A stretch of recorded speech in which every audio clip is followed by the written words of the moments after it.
This is what it sounds like when you're translating. This is what it sounds like when you're translating.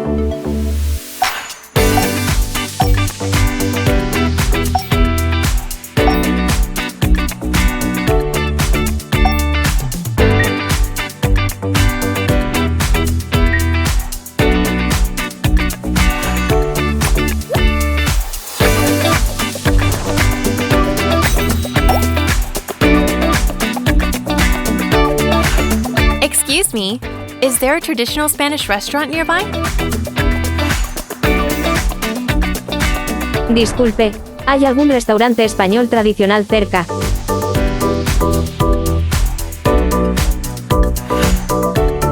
Hola, hay un restaurante famoso al otro lado de la calle.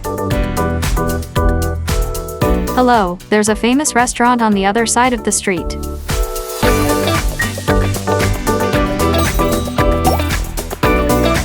How long does it take on foot?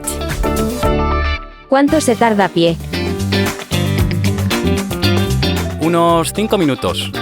No olvides probar el plato estrella. About 5 minutes. Don't forget to try the signature dish.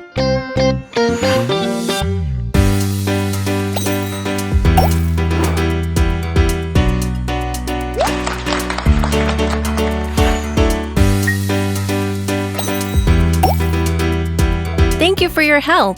I will try your recommendation. Gracias por su ayuda. Voy a probar su recomendación. Un placer. Espero que te guste. My pleasure. I hope you like it.